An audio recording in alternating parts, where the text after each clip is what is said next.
Hello, my name is Shanti Sumartojo. I'm a research fellow here at the the Digital Ethnography Research Center.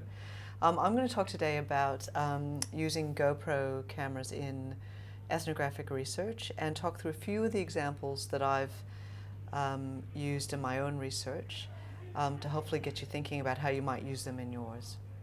So, but before I go any further, the talk I'll give today is based on some work that Sarah and Pink and I have done together, so I'd like to acknowledge her first of all as I start. So we know that body-mounted action cameras are increasingly used in social science research to understand mobile experiences of the world in particular. And this is something that they're really best at, is looking at how we move through the world and how we experience it on the move.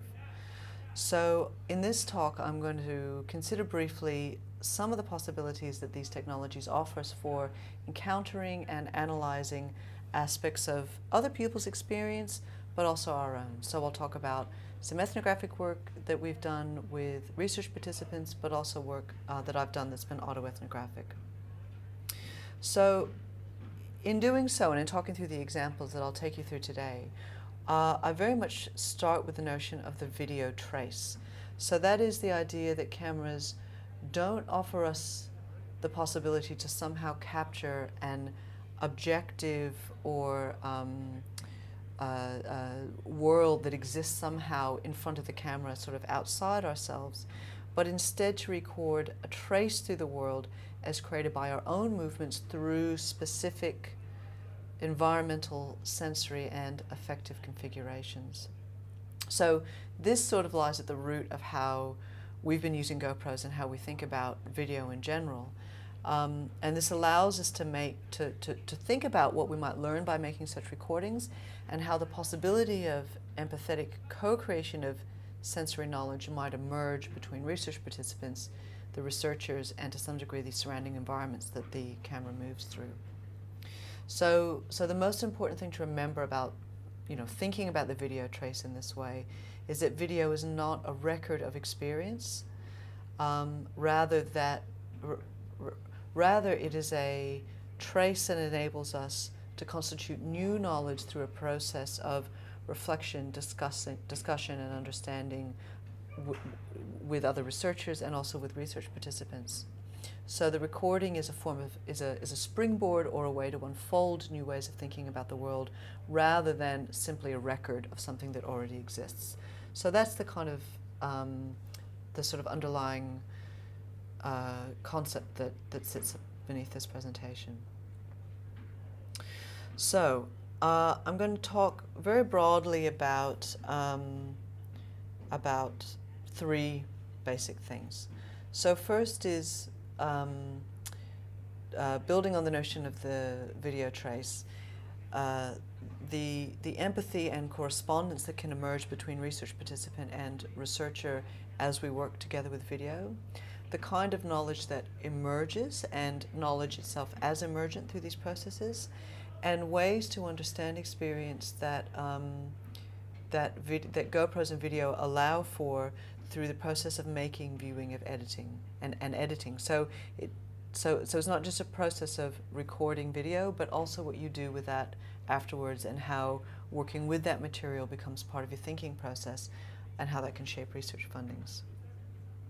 So just to sort of situate GoPros and their use a little bit, there's an emerging literature on first-person perspective technologies. So this could be Google Glasses, life logging cameras, self-tracking devices. And many of these create photographs or videos from the perspective of the wearer or the research participant. So life logging cameras, for example, create a stream of still shots, often from a small camera that you can clip to yourself and almost forget that it was there. So a GoPro has certain characteristics in common with these in that it can be attached to your body or attached to the research participant's body. It provides a visual and oral perspective on the experience of the person who's wearing it, and it can be mounted in multiple ways. So it can face out, it can be worn at different heights on the body, it can face forward to record the face of the person that's wearing it. But they can be used and configured in many different ways to look at movement through the world in different ways. But I guess what we want to really talk about today is how using them creates extended encounters between researchers and participants. Because you're recording video, it's not only mobile, but it's durational. So the extended encounter is an important part of what a GoPro can give you. So as I said before, the video trace stands for a route of movement through the environment. It can tell you things about the terrain that's encountered, the ground underfoot of the person holding the camera, the air, the weather that the camera moves through, and all the other sensory and experiential but not always visible elements of the environment that come together to create the particular conditions through which the video recording was produced. So when we acknowledge that the video trace is the outcome of these complex configurations of things and processes, rather than simply an objective or an observationally accurate view of what's happening out there in the world, this enables us to think about the GoPro not as an observational technology, but as a recording that comes freighted with empathetic engagement and attending to the material and immaterial aspects of the world that we're moving through. And in addition to that, the process of working with the trace, as I said before, allows us to take that knowledge forward and understand something new about the world rather than looking backwards and thinking about something that's already happened in the world. So, the first clip that I want to show you is of a research participant in a project that Sarah and I did about automated light in the city. And Chris, who you'll see in the video, we asked him to record, to take photographs of his commute home through the city so that we could look at his encounters with automated light. But Chris, because he cycles, felt that using a GoPro would be a better way to capture his experience of moving through the city. So he had a little camera mounted on the front of his bicycle, and he made little clips of his movement through the city, and then played those clips, and Sarah interviewed him about them. So I'll show you one video now of Chris moving through the city. And then I think the next clip is me starting to put the lights onto my bike, so checking if they work. These didn't quite turn up. You can see one of them flashing. Oh yeah. Here. They're not quite in shot, but yeah, sort of turning them on to check that they're working. Those are kind of, I guess, really critical in terms of when you're cycling. That's the way that you're visible. Mm-hmm. And often the flashing patterns are designed in such a way that they're to capture attention. So often they're not a regular on-off. They're actually different kinds of pulses, and the rear light I have has 3 lights and then one super bright one, and they sort of do a different kind of pattern. So that you're sort of you're kind of, I guess, to capture the attention of someone who's maybe not paying attention. Yeah. So in that first clip, Chris explains and describes in detail the use and the movement of his lights. He talks about the patterns that they created, and the bike lights, the possibility that they might protect him from inattentive drivers, and the sort of sense of safety that they gave him as he was cycling along. So they're clearly they do much more work than just illuminating his path, but they create a set of kind of effective entanglements that are a very important part of how he understands his commute home. So when Sarah was interviewing him, she invited him to explain what he had recorded, why, and this enabled him to talk about the much wider considerations that he took into account when he was planning his ride home, such as the protective qualities of the lights and the relationships to other road users. So later in the interview, Chris explained the contingencies that determine his route home. So in this second clip, you'll hear him talking about how he makes decisions very quickly about how he gets home and the entanglement of light in that. How my route home would change based on what else was happening, particularly in terms of so sometimes I'd go straight ahead there, but because I'm familiar with the cycles of the lights, and I know if I'm there as a cyclist in that right turning lane, it won't trigger a right turning arrow. I'm not heavy enough. So there needs to be a car in that lane, and then I can make a right turn there. Otherwise I'm waiting and will never cycle over. But this one is one where, so I was cycling here, this light was red. Ordinarily I'd go straight ahead, but actually I can also do a slightly sneaky thing across here, knowing that those cars are stopped. And then, so my route sort of changes based on these kinds of things. So in that second clip, Chris pointed out that it was not only the technological configurations that would be decisive in relation to the route that he took home, but also it depended on his mood. So, so if he'd had a very busy day, or he was really tired and he needed to decompress, he would take a different route home than if he'd had an easy day or he just wanted to get home very quickly. So by showing movement, the use of GoPros that Chris enacted enabled him to talk about decision making and the passage of time. So it could, you get a sense of Chris deciding to, for example, turn right and cut a red light rather than wait for the light to change or to go straight, based on all the things that were happening around him in that moment. So the trace of movement that the GoPro revealed was dynamic and emergent. And this is one of the things that GoPros are really good at showing us. And I'll talk more about emergence in a moment. But this leads me chiefly onto the notion of empathy. The recordings that Chris and that others made in other studies that we've done offer us ways to empathize with the experience of cycling through the city. So for example, in another study that we did on self-tracking and cycle commuting, we invited participants to record their ride home and then talk to them about the recordings that they made. So as we watched their video, we could see familiar landmarks and intersections that we ourselves knew. And we also found, as we were watching the footage, that we came to situate ourselves as riders because we ourselves had experiences of riding in the city.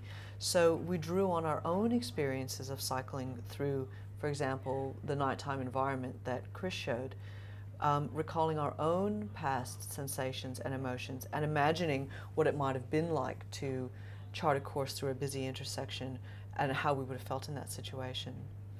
So in trying to understand how Chris experienced his surroundings and what it felt for him like, what it felt like for him to cycle home at night, we drew on our own experiences to imagine this.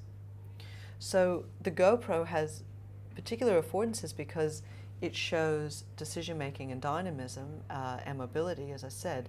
It allows us to draw on our own experiences of contingency and mobility and decision-making in order to understand the experience of our research participants. So this is not to say that we would ever know what it felt to be Chris, for example, or another person, but rather that our way into his experience was to view a recording that was closely associated with his embodied experience and that had a correspondence with our own. So the GoPro opened up the possibility of seeing this on the move. And as I said, again, you know, a vital aspect of how we think about this work is that these are recordings of a trace through the world, not that tells us about something that happened in the past, but that allows us to move forward with our own thinking about the experience of nighttime cycling or automated light, or, you know, the experience of, you know, urban living, you know, any number of research questions that you might have. We can move forward with this to have new ways of thinking and knowing about experience each time we view them. So they make new forms of knowledge possible because we can engage with another person's experience in a research encounter that includes a face-to-face engagement with the person and the video. So the way we set up this exercise was to have the researcher and the participant sitting together to encounter a trace that had been made through the environment in particular moments, and through particular configurations, and then to move forward together in their discussion and reflection and consideration of this, co-constituting new knowledge as they went. So this is what I mean by the idea of emergence. So the video trace hints at the ongoing and contingent experiences and experiences of movement, but also that new knowledge can be created, can emerge from the encounter with and through this video. It also allows participants to view and articulate and consider their own experience in new ways. And often people look at footage that they've created themselves and say things like, "Oh, I never noticed that before," or "Oh, that looks quite different from how I remember it feeling," or they notice things that they hadn't noticed before, which is a really important part of what using video like this can help you unpack in terms of experience. So those examples, those two examples that I showed you from Chris's clips, were projects where we asked research participants to use cameras themselves. But we've also done some work on wearing and using cameras on our own bodies. So when used in auto ethnography, I've found that GoPros allow me to revisit and rethink my experience anew, based on, a video trace of my own first-hand experience, but often showing me things that I didn't notice at the first time. So in this final third clip, I'll show you some footage that I shot using a body-mounted GoPro during my attendance at a major public commemorative event. So this is an event that commemorates Australia's contribution to the First World War, and this happens every year, and it's an event that happens at dawn. So it starts at 6 in the morning, and there's a particular commemorative site right in the middle of Melbourne where some tens of thousands of people gather every year. And so I went along one year with a colleague, and we both wore GoPros and videoed our experience, made video traces through our experience of being at this event. My process of watching back and considering and editing this footage, including for this presentation, was similar to Sarah's interview with Chris in that it treated the video trace as an episode of movement through a particular environment, but it also revealed new things about my experience of that environment and highlighted sensory and mobile aspects that I hadn't really been aware of at the time. So it helped to generate an impression of place that went beyond what I could remember, but brought in affective and emotional aspects anew that only really emerged as I was working with this material. All right, so I'll show you this third clip now.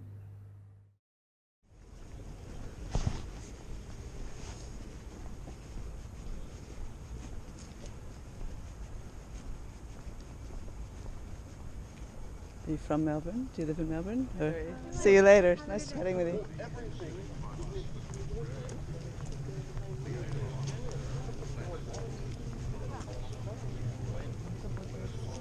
Can you explain a little bit the answer concept? I can.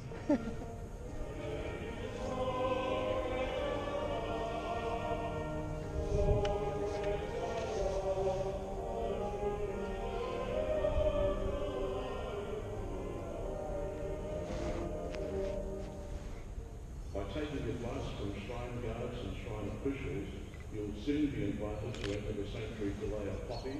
Remember to take movement advice, please. The Education Centre and galleries will open to the public, in addition to the permanent displays in the galleries, including the Little Elaine photo, changing photo, visiting the Australia, and thank you, one and all, for your attendance at the 2016 Anzac Day Dawn Service.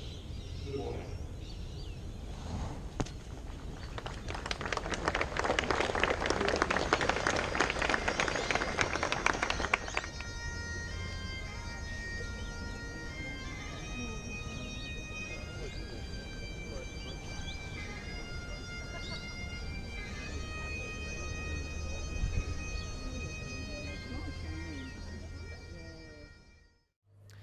So that clip is sort of a précis of my kind of 45-minute attendance of this event. So it starts with a snatch of conversation with the young woman that I met as I was walking to the ceremony, and then with my colleague that I attended with. You can see the camera moving and shifting with my body. You can hear the sound of my camera, the rustle of my jacket. At one point there's a really loud sort of flock of birds that goes over, and you can hear the chirping sound on the camera, and you can see people look up at the sky. But I actually had no recollection of that moment from my actual attendance. It was only looking at the video subsequently that I realized that it happened. You can see how the light changes over the course of the video, and this is one of the things that's very important in narrative terms about this particular ceremony, is that it's a moment in the day when the dawn has a symbolic value as well as changing, bringing very distinct changes to the environment that the ceremony takes place in. And you can really see this by working with the trace, because you can sort of see it from start to finish. Whereas if you take photographs, you only see a moment. And this relates to what I said before about GoPros and video in general allowing you to look at duration and time. The change in the sky, as I said, it was not noticeable at any given moment, but the video allows us to see this happening. So there's some things there around change, around things that I hadn't noticed, that I could only notice when I used the video. But the final thing that I really took away from using that was how the video really shows me on the move. And that made me realize that my attendance at this event is not a matter of simply going to one place, standing there, watching something and then going home. But throughout the whole event, I'm moving from place to place. I'm at the big screen. Well, first I have to get there, then I'm at the big screen, and then I move to a position where I can see the main building better. And then as I'm leaving, I'm surrounded by other people who are also moving. So there's a lot of movement of my body through the space, which for me starts to tell you something about the experience of a symbolic event like this, that is, that we have to think about how we move through it rather than just going and sort of standing in it. And again, GoPros capture movement really well. It also reveals my body, even though you can't see it in the footage, because you can see my gait, you can see where it's positioned, where I'm positioned in relation to other people. And Paulo Ferreira says about the GoPro that it allows us to engage with the materiality of life amidst the most diverse range of situations closely, closing by melding with the body of the user the distance between the image and the sensorial texture of everyday life. And I mean, I'd like to take that even further and say that the GoPro doesn't just close the distance between the texture of everyday life, but it also allows us to think about and reflect on and work with that anew every time we view, edit, or discuss the video. So it creates something, as I said before, that we can move forward with in knowledge. All right, so just a couple of words to conclude. The GoPro and another video, but the GoPro in particular, we found has provided a really accessible way to think about and share experience by means of the video trace, with a form of technology that's quite easy to use, and that's less cumbersome than a video camera, for example. And it's enabled us to find new ways of thinking about experience and thinking through experience, and new ways to create knowledge that moves forward into looking at experience anew rather than thinking backwards about what's happened in the past. Importantly, it enables a process of reflection and discussion that can draw together researcher and research participant. And finally, it can engender a mode of empathetic viewing. That means that as researchers, our engagement with the footage is based on our own experiences.